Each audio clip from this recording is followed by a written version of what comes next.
नमस्कार, आप देख रहे हैं प्रश्नकाल। मैं हूं प्रीति सिंह। संसदीय लोकतंत्र में कार्यपालिका की निगरानी और जवाबदेही तय करने के लिए विधायिका के पास कई तरह के तरीके हैं। इसमें प्रश्नकाल सबसे महत्वपूर्ण है। संसद के दोनों सदनों में प्रश्नकाल की कार्यवाही के दौरान विभिन्न विषयों से जुड़े सवाल पूछे जाते हैं, जिसका जवाब संबंधित मंत्रालयों की ओर से दिया जाता है। लोकसभा में भी प्रश्नकाल के दौरान विभिन्न मंत्रालय से जुड़े विषयों पर सदस्यों ने सवाल पूछे, जिसका संबंधित मंत्रालय की ओर से जवाब दिया गया।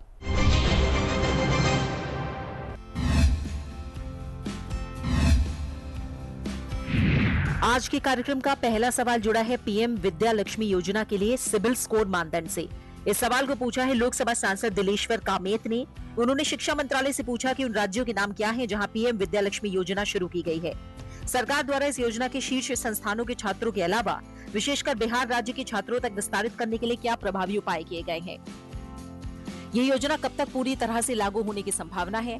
क्या सरकार ने वर्तमान में वित्तीय बाधाओं का सामना कर रहे छात्रों को कोई अंतरिम सहायता प्रदान की है और अगर हाँ तो ब्यौरा क्या है। क्या सरकार की इस योजना के अंतर्गत ऋण प्राप्त करने के लिए गरीब छात्रों के लिए सिबिल स्कोर संबंधी मानदंडों और शर्तों में ढील देने की कोई योजना है, अगर हाँ तो ब्यौरा क्या है। सरकार किस प्रकार इस योजना की सततता सुनिश्चित करती है। क्या सरकार के पास लाभार्थियों की बढ़ती संख्या को समायोजित करने के लिए कोई रोड मैप है, अगर हाँ तो ब्यौरा क्या है। इस सवाल का जवाब शिक्षा मंत्रालय में राज्य मंत्री डॉक्टर सुकांत मजूमदार ने दिया। अपने जवाब में उन्होंने बताया कि प्रधानमंत्री विद्या लक्ष्मी केंद्रीय क्षेत्र की एक नई योजना को 6 नवंबर 2024 को शुरू किया गया है। इस योजना का मुख्य उद्देश्य ये सुनिश्चित करना है कि कोई भी छात्र वित्तीय बाधाओं के कारण उच्चतर शिक्षा प्राप्त करने के अवसर से वंचित न रहे। इस योजना के तहत संपार्श्विक मुक्त और गारंटर मुक्त शिक्षा ऋण सभी राज्यों और संघ राज्य क्षेत्रों के छात्रों को प्रदान किए जाते हैं जो गुणवत्ता उच्चतर शिक्षा संस्थानों में योग्यता आधारित प्रवेश प्राप्त करते हैं और इन QHEI से उच्च शिक्षा प्राप्त करने के लिए शिक्षा ऋण प्राप्त करने के इच्छुक हैं।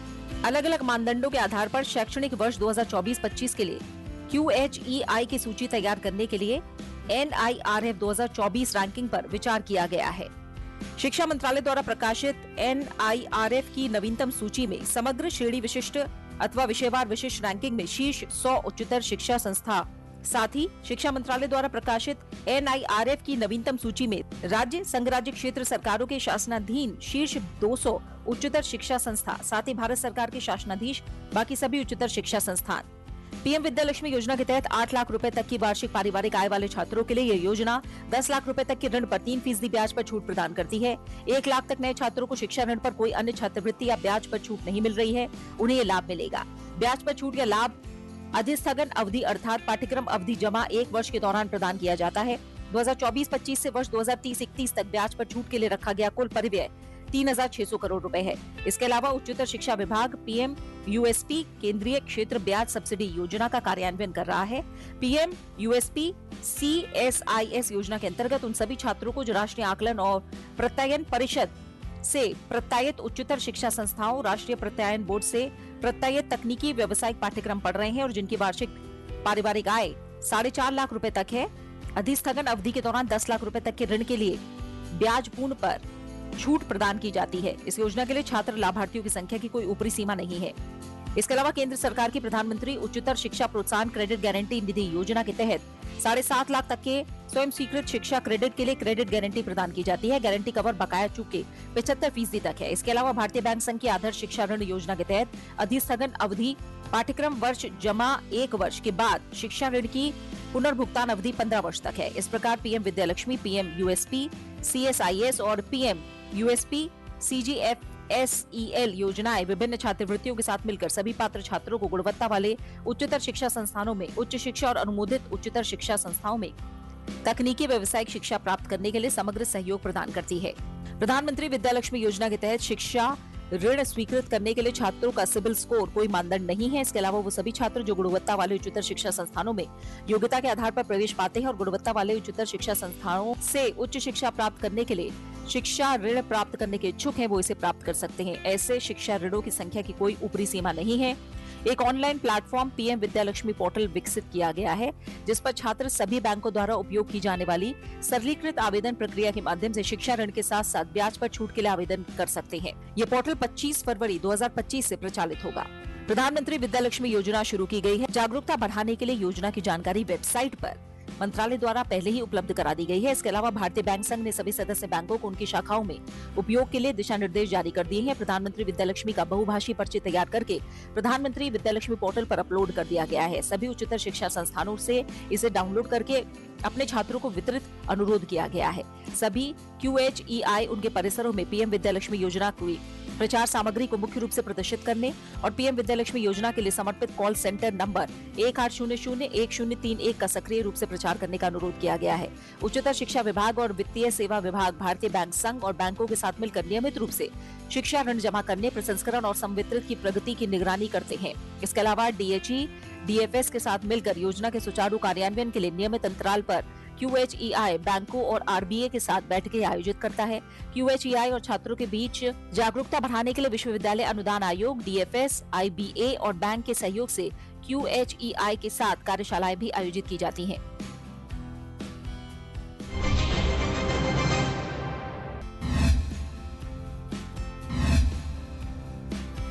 आज के कार्यक्रम का अगला सवाल जुड़ा है पर्यटन क्षेत्र में अनुसूचित जाति, अनुसूचित जनजाति और अन्य पिछड़ा वर्ग समुदाय से। इस सवाल को पूछा है लोकसभा सांसद एडवोकेट चंद्रशेखर ने। उन्होंने पर्यटन मंत्रालय से पूछा कि अनुसूचित जाति, अनुसूचित जनजाति और अन्य पिछड़ा वर्ग समुदायों को लक्षित पर्यटन पहलों के लिए 2025-26 के केंद्रीय बजट में आवंटित निधियों का ब्यौरा क्या है और ये आवंटन किस प्रकार पर्याप्त है। सरकार अनुसूचित जाति, अनुसूचित जनजाति और अन्य पिछड़ा वर्ग बहुल क्षेत्रों में सतत पर्यटन को बढ़ावा देने के लिए निधियों का प्रभावी रूप से उपयोग किए जाने को लेकर इसे किस प्रकार सुनिश्चित करती है और गलत आवंटन या कम उपयोग को रोकने के लिए क्या तंत्र स्थापित किया गया है। क्या सरकार ने इन समुदायों पर देखो अपना देश और स्वदेश दर्शन जैसी योजनाओं के प्रभावों का मूल्यांकन करने के लिए उनके गहन स्वतंत्र प्रभाव का आकलन किया है? अगर हाँ, तो इसके क्या कारण है? इन योजनाओं से इन समुदायों की आर्थिक स्थिति, आय के स्तर और आजीविका में किस प्रकार सुधार हुआ है और कमियों को दूर करने के लिए क्या सुधारात्मक कार्रवाई किए जाने की योजना है? पर्यटन क्षेत्र विशेषकर सूक्ष्म, लघु और मध्यम उद्यमों में अनुसूचित जाति, अनुसूचित जनजाति और अन्य पिछड़ा वर्ग की भागीदारी के संबंध में वर्तमान सत्यापन योग्य आंकड़े क्या है और किस प्रकार समान प्रतिनिधित्व दर्शाते हैं? सरकार द्वारा ढांचागत बाधाओं को समाप्त करने और पर्यटन संबंधी उद्यमों में अनुसूचित जाति, अनुसूचित जनजाति और अन्य पिछड़ा वर्ग के प्रतिनिधित्व को बढ़ाने के लिए क्या विशिष्ट सक्रिय कदम उठाए गए हैं या उठाए जा रहे हैं? सरकार द्वारा विशेषकर अल्प विकसित ग्रामीण क्षेत्रों में पर्यटन संबंधी आजीविका के लिए इन समुदायों को प्राथमिकता देने के लिए कौन कौन से लक्षित हस्तक्षेप शुरू किए गए हैं और इन्हें प्रणालीगत बाधाओं को दूर करने के लिए किस प्रकार तैयार किया गया है? इन कार्यक्रमों से वास्तव में लाभान्वित अनुसूचित जाति, अनुसूचित जनजाति और अन्य पिछड़ा वर्ग के उद्यमियों की संख्या कितनी है और समुदायवार संवितरित की गई वित्तीय सहायता की ठीक राशि कितनी है? स्वदेश दर्शन और प्रसाद जैसी सरकार द्वारा वित्त पोषित पर्यटन परियोजनाओं की आयोजना, निष्पादन और लाभों में इन समुदायों को सक्रिय रूप से शामिल करना सुनिश्चित करने के लिए सरकार द्वारा कार्यान्वित की जा रही ठोस प्रवर्तनीय नीतियों का ब्यौरा क्या है? इन योजनाओं के अंतर्गत अनुसूचित जाति, अनुसूचित जनजाति और अन्य पिछड़ा वर्ग के लाभार्थियों का ब्यौरा क्या है और उनके शामिल किए जाने के दावों को सत्यापित करने के लिए सार्वजनिक रूप से सुलभ किए जाने के लिए क्या प्रावधान किए गए हैं? इस सवाल का जवाब पर्यटन मंत्री गजेंद्र सिंह शेखावत ने दिया। अपने जवाब में उन्होंने बताया कि केंद्रीय बजट 2025-26 में जनजातीय कार्य मंत्रालय द्वारा जारी दिशा निर्देशों के अनुसार पर्यटन मंत्रालय ने स्वदेश दर्शन योजना के जनजातीय उप योजना घटक के लिए इन योजनाओं के कुल परिव्यय का 4.3% यानी 103 करोड़ रुपए निर्धारित किए हैं, जिनमें जनजातीय क्षेत्र उप योजना के तहत 88 करोड़ रुपए और प्रधानमंत्री जनजातीय उन्नत ग्राम अभियान के तहत 15 करोड़ रुपए शामिल है। ये विशिष्ट व्यय शीर्ष मुख्य रूप से अनुसूचित जनजाति बहुल क्षेत्रों में निवेश सुनिश्चित करता है, जिससे सांस्कृतिक संरक्षण, आर्थिक उत्थान और समावेशी पर्यटन विकास को बढ़ावा मिलता है। जनजातीय परिपथ थीम के अंतर्गत स्वीकृत परियोजनाओं का उद्देश्य विशेष रूप से जनजातीय विरासत की प्रति जागरूकता बढ़ाना और जनजातीय समुदायों को पर्यटन सेवा श्रृंखला में एकीकृत करना है, ताकि सतत और क्षेत्रीय रूप से संतुलित विकास में योगदान मिल सके। हालांकि पर्यटन मंत्रालय द्वारा अनुसूचित जातियों या अन्य पिछड़ा वर्ग के लिए अनन्य रूप से कोई अलग बजटीय प्रावधान नहीं किया गया है। पर्यटन मंत्रालय अपनी केंद्रीय क्षेत्र की योजनाओं, स्वदेश दर्शन और प्रसाद के माध्यम से पर्यटन संरचना और सुविधाओं के विकास को बढ़ावा देता है। ये योजनाएं राज्य सरकार और संघ राज्य क्षेत्र प्रशासनों के माध्यम से विस्तृत परियोजना रिपोर्टों की प्रस्तुति, निधियों की उपलब्धता और योजना दिशा निर्देशों के अनुपालन के अध्ययन कार्यान्वित की जाती है। मंत्रालय पर्यटन से जुड़ी आजीविका को मजबूत करने वाले परियोजना प्रस्तावों को प्रोत्साहित करके जनजातीय और पिछड़े वर्ग क्षेत्रों में विकास को बढ़ावा देता है। पर्यटन मंत्रालय ने PMJUGA के तहत जनजातीय क्षेत्रों में होम स्टे का विकास जैसे लक्षित परियोजना के कार्यान्वित किया है, जिसका उद्देश्य जनजातीय समुदायों के लिए आजीविका के अवसरों को बढ़ाना है। दिशा निर्देशों में होम स्टे मालिकों के तकनीकी प्रशिक्षण और कौशल विकास के प्रावधान भी शामिल हैं। PMJUGA के तहत मंत्रालय जनजातीय क्षेत्रों में 1000 होम स्टे के विकास में सहायता प्रदान करेगा। इसमें ग्राम समुदाय की आवश्यकताओं के लिए 5 लाख रुपए प्रति परिवार, 2 नए कमरे बनाने के लिए 5 लाख रुपए और मौजूदा कमरों के नवीनीकरण के लिए 3 लाख रुपए तक की सहायता शामिल है। ये पहल स्थायी पर्यटन को बढ़ावा देकर प्रणालीगत चुनौतियों का समाधान करने के लिए डिजाइन की गई है। अभी तक पीएम JUG होमस्टे पहल के तहत कोई निधि जारी नहीं की गई है। अतुल्य भारत पर्यटक सुविधा प्रदाता प्रमाणन कार्यक्रम के अंतर्गत अनुसूचित जाति और अनुसूचित जनजाति के उम्मीदवारों को शुल्क में छूट दी जाती है। ये मंत्रालय द्वारा संचालित एक डिजिटल पहल है जिसका उद्देश्य देश भर में सुप्रशिक्षित और पेशेवर पर्यटक सुविधा प्रदाताओं और पर्यटक गाइडों का एक समूह तैयार करना है। ये प्रणाली उम्मीदवारों के लिए बुनियादी उन्नत मौखिक भाषा और पुनश्चर्या कार्यक्रम प्रदान करती है। स्वदेश दर्शन या देखो अपना देश के तहत अनुसूचित जाति, अनुसूचित जनजाति या अन्य पिछड़ा वर्ग की भागीदारी पर केंद्रित कोई विशिष्ट स्वतंत्र प्रभाव मूल्यांकन नहीं किया गया है। यद्यपि राष्ट्रीय उत्पादकता परिषद द्वारा वर्ष 2019 में स्वदेश दर्शन योजना का एक तृतीय पक्ष प्रभाव मूल्यांकन किया गया था। इसमें पाया गया कि इस योजना ने स्थानीय समुदायों के लिए आजीविका और रोजगार के अवसरों के सृजन में योगदान दिया है। राष्ट्रीय उत्पादकता परिषद द्वारा 2019 में किए गए इस मूल्यांकन में स्वदेश दर्शन योजना द्वारा संचालन और रखरखाव के चरणों को मजबूत रोजगार प्रदान करने की क्षमता को स्वीकार किया गया है। हालांकि मंत्रालय पर्यटन योजनाओं के तहत समुदाय विशिष्ट निधि निर्धारित नहीं करता। यह अवसंरचना में वृद्धि और सेवा वितरण के माध्यम से समावेशी विकास को बढ़ावा देता है, जिससे अप्रत्यक्ष रूप से अनुसूचित जाति, अनुसूचित जनजाति और अन्य पिछड़ा वर्ग समुदायों को लाभ मिलता है। वर्तमान में इन योजनाओं के तहत लाभार्थियों के आंकड़ों के समुदायवार सार्वजनिक सत्यापन के लिए कोई औपचारिक व्यवस्था नहीं है। हालांकि मंत्रालय के दिशा निर्देश पारदर्शिता पर जोर देते हैं और कार्यान्वयन करने वाली राज्य सरकारों, संघ राज्य क्षेत्र प्रशासनों से अपेक्षा की जाती है कि वो स्वदेश दर्शन और प्रसाद जैसी पर्यटन परियोजनाओं में समावेशी कार्य योजना सुनिश्चित करें।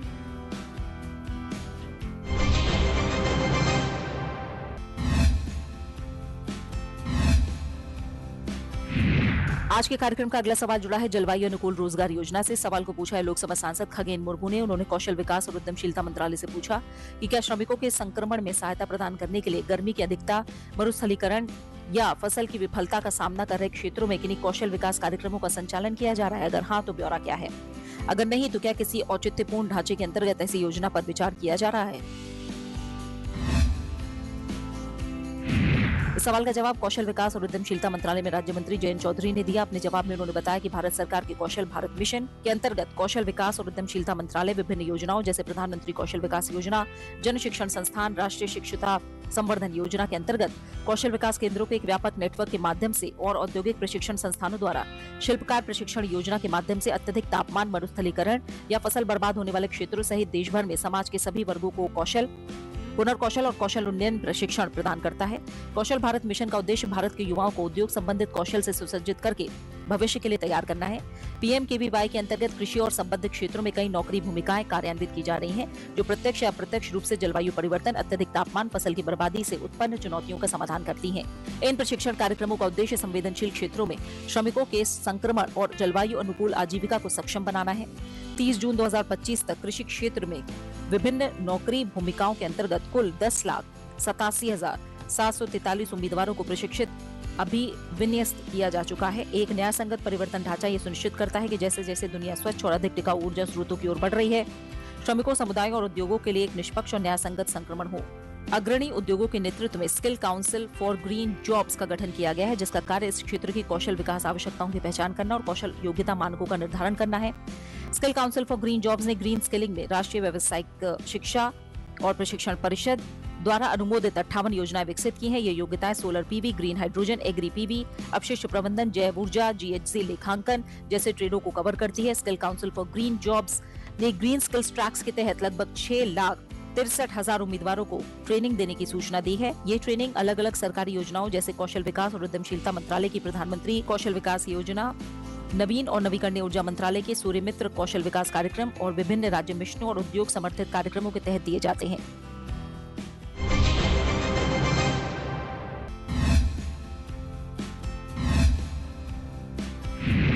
आज के कार्यक्रम का अगला सवाल जुड़ा है भारत द्वारा ओलंपिक 2036 की दावेदारी से। इस सवाल को पूछा है लोकसभा सांसद गुरमीत सिंह मीथायर ने। उन्होंने युवा कार्यक्रम और खेल मंत्रालय से पूछा कि क्या भारत 2036 ओलंपिक की मेजबानी के लिए दावेदारी कर रहा है, जिसके प्रस्तावित स्थलों में भुवनेश्वर में हॉकी, भोपाल में नौकायन, पुणे में कैनोइंग, कयाकिंग और मुंबई में क्रिकेट शामिल है। अगर हाँ तो विभिन्न खेलों के लिए इन शहरों का चयन करते समय सरकार किन मानदंडों पर विचार कर रही है? क्या सरकार द्वारा इस बोली को अखिल भारतीय बोली का नाम दिया जा रहा है? फिर भी अधिकांश आयोजन स्थल केवल 2-3 राज्यों में ही केंद्रित हैं। ये किस प्रकार पूरे देश का प्रतिनिधित्व करता है? कि पंजाब, हरियाणा ने सबसे अधिक संख्या में ओलंपियन तैयार की हैं? अगर हाँ तो इन्हें दावेदारी में शामिल न किए जाने के क्या कारण है, जबकि व्यवहारिक रूप से शून्य ओलंपिक प्रतिनिधित्व वाले गुजरात को प्रमुखता दी गई है? इस सवाल का जवाब युवा कार्यक्रम और खेल मंत्री डॉक्टर मनसुख मांडविया ने दिया। अपने जवाब में उन्होंने बताया कि भारत में ओलंपिक खेलों की मेजबानी के लिए बोली लगाना भारतीय ओलंपिक संघ का उत्तरदायित्व है। ओलंपिक के लिए मेजबानी के अधिकारों का निर्धारण अंतर्राष्ट्रीय ओलंपिक समिति द्वारा एक विस्तृत मेजबान चयन प्रक्रिया के माध्यम से किया जाता है। ये मेजबान चयन प्रक्रिया IOC की वेबसाइट पर पब्लिक डोमेन में उपलब्ध है। IOA ने IOC को आशय पत्र प्रस्तुत किया है। ये बोली अब IOC के भावी मेजबान आयोग के साथ निरंतर संवाद चरण में है। राज्यसभा में प्रश्नकाल के दौरान विभिन्न दलों के सांसदों ने मंत्रालयों से जुड़े कई विषयों पर सवाल पूछे, जिसका सरकार की ओर से जवाब दिया गया।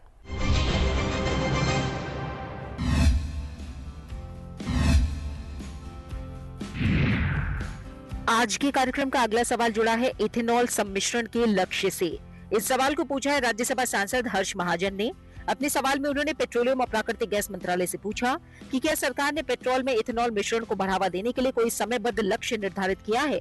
अगर हाँ, तो 2025 और 2030 तक प्राप्त किए जाने वाले इथेनॉल मिश्रण के लक्ष्यों का ब्यौरा क्या है। वर्तमान में देश में इथेनॉल मिश्रण का औसत प्रतिशत कितना है और किन राज्यों में ये लक्ष्य से पीछे है। क्या गन्ना आधारित इथेनॉल के साथ ही मक्का, चावल जैसे अन्य स्रोतों से उत्पादित इथेनॉल को भी प्राथमिकता दी जा रही है। और इथेनॉल उत्पादन और आपूर्ति श्रृंखला को बढ़ावा देने के लिए सरकार ने क्या प्रमुख कदम उठाए हैं। इस सवाल का जवाब दिया पेट्रोलियम और प्राकृतिक गैस मंत्रालय में राज्य मंत्री सुरेश गोपी ने। अपने जवाब में उन्होंने बताया कि राष्ट्रीय जैव ईंधन नीति 2018-2022 में यथा संशोधित अन्य बातों के साथ साथ पेट्रोलियम में 20% इथेनॉल मिश्रण के लक्ष्य को 2030 से घटाकर इथेनॉल आपूर्ति वर्ष 2025-26 कर दिया गया है। अभी तक सरकार द्वारा पेट्रोल में इथेनॉल मिश्रण को 20% से अधिक बढ़ाने के संबंध में कोई निर्णय नहीं लिया गया है। सरकार इथेनॉल मिश्रित पेट्रोल कार्यक्रम के तहत पेट्रोल में इथेनॉल के मिश्रण को बढ़ावा दे रही है, जिसके तहत सार्वजनिक क्षेत्र की तेल विपणन कंपनियां इथेनॉल मिश्रित पेट्रोल बेचती हैं। चालू ESY 2024-25 के दौरान 31/7/2025 की स्थिति के अनुसार तेल विपणन कंपनियों ने 19.05% का औसत इथेनॉल मिश्रण हासिल कर लिया है। जुलाई 2025 महीने में 19.93% का इथेनॉल मिश्रण हासिल कर लिया गया है। सरकार ने इथेनॉल आपूर्ति 2025-26 तक 20% इथेनॉल मिश्रण लक्ष्य प्राप्त करने के लिए इथेनॉल उत्पादन के लिए फीड स्टॉक की उपलब्धता सुनिश्चित करने के लिए कई कदम उठाए हैं।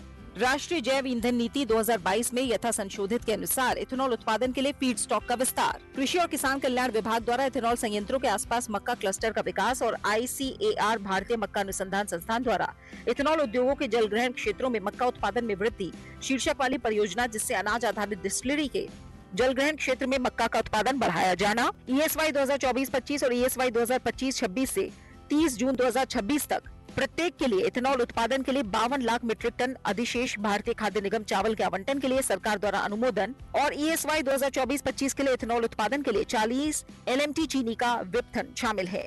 इसके अलावा सरकार ने देश में इथेनॉल उत्पादन के साथ ही आपूर्ति को बढ़ाने के लिए इथेनॉल मिश्रित पेट्रोल योजना कार्यक्रम के अंतर्गत इथेनॉल अधिप्राप्ति के लिए एक प्रशासित मूल्य व्यवस्था की शुरुआत की। EBP कार्यक्रम के लिए इथेनॉल पर GST दर को घटाकर 5% किया गया। शीरे के साथ खाद्यान्न से इथेनॉल उत्पादन के लिए 2018 से 2022 के दौरान विभिन्न इथेनॉल ब्याज अनुदान योजनाएं शुरू की। सरकार ने 6 मार्च 2025 को शीरे के साथ खाद्यान्न से इथेनॉल उत्पादन के लिए मौजूदा गन्ना आधारित डिस्टिलरीज को बहु फीडस्टॉक संयंत्रों में परिवर्तित करने के लिए सहकारी चीनी मिलों के लिए एक समर्पित अनुदान स्कीम अधिसूचित करना, OMCs और समर्पित इथेनॉल संयंत्रों के बीच दीर्घकालिक ऑफटेक समझौते, लिग्नोसेल्यूलोसिक बायोमास और अन्य नवीकरणीय फीडस्टॉकों का उपयोग करके उन्नत जैव ईंधन परियोजनाएं स्थापित करने के लिए वित्तीय सहायता प्रदान करने के लिए प्रधानमंत्री G1 योजना अधिसूचित करना, इथेनॉल की उपलब्धता बढ़ाने के लिए इथेनॉल का मल्टी मॉडल परिवहन और इथेनॉल के उच्चतर मिश्रण का रखरखाव करने के लिए अन्य संबंधित अवसंरचना के साथ इथेनॉल भंडारण क्षमता को बढ़ाना शामिल है।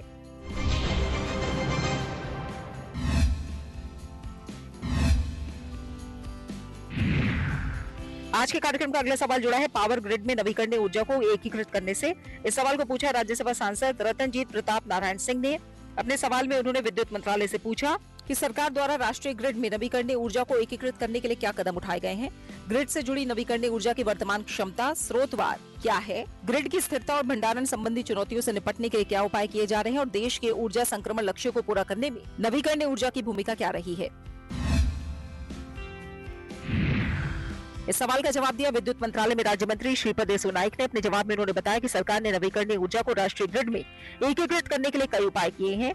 जिनमें नवीकरणीय ऊर्जा क्षमता विस्तार के अनुरूप एक अंतर राज्यीय पारेषण प्रणाली नेटवर्क का विकास, साथ ही विश्वसनीयता में सुधार के लिए ISTS और अंतरराज्यीय नेटवर्क के बीच मजबूत अंतर संबंध। 2030 तक 500 गीगावाट से अधिक गैर जीवाश्म क्षमता को एकीकृत करने के लिए राष्ट्रीय विद्युत योजना तैयार करना, जिसमें नवीकरणीय ऊर्जा क्षमता वृद्धि समय सीमा के अनुरूप परियोजनाओं का चरणबद्ध कार्यान्वयन शामिल है।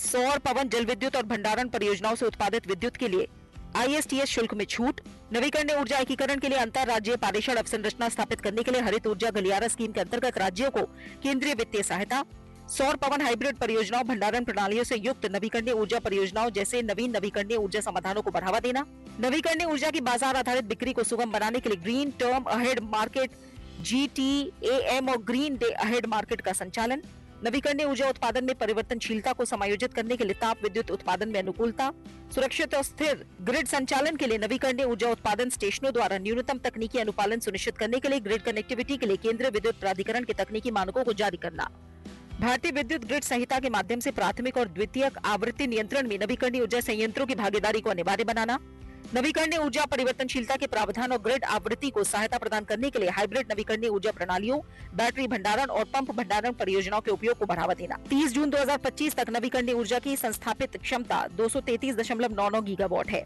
पवन और सौर ऊर्जा स्वाभाविक रूप से परिवर्तनशील और आंतरिक है। इस परिवर्तनशीलता को प्रबंधित करने के लिए विश्वसनीय विद्युत आपूर्ति सुनिश्चित करने के लिए सरकार ने कई उपाय किए हैं। नवीकरणीय ऊर्जा उत्पादन के सटीक पूर्वानुमान और वास्तविक समय निगरानी के लिए 13 नवीकरणीय ऊर्जा प्रबंधन केंद्र स्थापित किए गए हैं। लोड डिस्पैच सेंटर पवन या सौर ऊर्जा उत्पादन कम होने पर जल और तापीय ऊर्जा जैसे प्रेषण योग्य स्रोतों पर निर्भर होकर निर्बाध विद्युत आपूर्ति सुनिश्चित करने के लिए ग्रिड संचालन का प्रबंधन करते हैं। प्रतिक्रियाशील ऊर्जा को शीघ्रता से अवशोषित करके ग्रिड की विश्वसनीयता और वोल्टेज स्थिरता बढ़ाने के लिए स्टैटिक सिंक्रोनस कंपेंसेटर स्थापित किए गए हैं। ग्रिड कनेक्टिविटी के लिए केंद्रीय विद्युत प्राधिकरण के तकनीकी मानक सुरक्षित ग्रिड संचालन सुनिश्चित करने के लिए नवीकरणीय ऊर्जा उत्पादन संयंत्रों के लिए न्यूनतम तकनीकी आवश्यकताओं को निर्दिष्ट करते हैं। ऊर्जा भंडारण प्रणालियों को बढ़ावा देने के लिए कई कदम उठाए गए हैं, जिनमें ESS को विद्युत नियमों के तहत विद्युत प्रणाली के एक भाग के रूप में मान्यता दी गई है। उत्पादन, पारेषण और वितरण परिसंपत्तियों के भाग के रूप में बैटरी ऊर्जा भंडारण प्रणालियों को क्रय और उपयोग के लिए दिशा निर्देश जारी किए गए हैं, जिसमें सहायक सेवाएं प्रदान करने में उनका उपयोग भी शामिल है। पंप भंडारण परियोजनाओं से भंडारण क्षमता क्रय के लिए अलग दिशा निर्देश जारी किए गए हैं। दीर्घकालिक विद्युत प्रणाली नियोजन सुनिश्चित करने के लिए ESS को संसाधन पर्याप्तता दिशा निर्देशों में एकीकृत किया गया है। BESS के लिए 12 वर्षों के लिए और पंप हाइड्रो स्टोरेज के लिए 20 वर्षों के लिए अंतर्राज्यीय पारेषण प्रणाली शुल्क में छूट दी गई है। लगभग 43 गीगावाट घंटा BESS क्षमता विकसित करने के लिए व्यवहार्यता अंतर्निधि सहायता को मंजूरी दी गई है। पंप भंडारण परियोजनाओं के विकास के लिए सड़कों और पारेषण लाइनों जैसे सक्षमकारी अवसंरचना के लिए बजटीय सहायता प्रदान की जा रही है। भारत ने गैर जीवाश्म ईंधन स्रोतों से स्थापित विद्युत क्षमता का 40% प्राप्त करने की अपनी COP21 यानी COP21 पेरिस शिखर सम्मेलन की प्रतिबद्धता को निर्धारित समय से 9 साल पहले ही पूरा कर लिया है। देश ने 2030 तक गैर जीवाश्म ईंधन आधारित स्रोतों से संचयी संस्थापित विद्युत क्षमता का 50% प्राप्त करने के लिए राष्ट्रीय स्तर पर निर्धारित अपने योगदान लक्ष्य को अद्यतन किया है। 30 जून 2025 तक भारत की कुल संस्थापित विद्युत क्षमता में गैर जीवाश्म ईंधन स्रोतों का योगदान लगभग 50% है।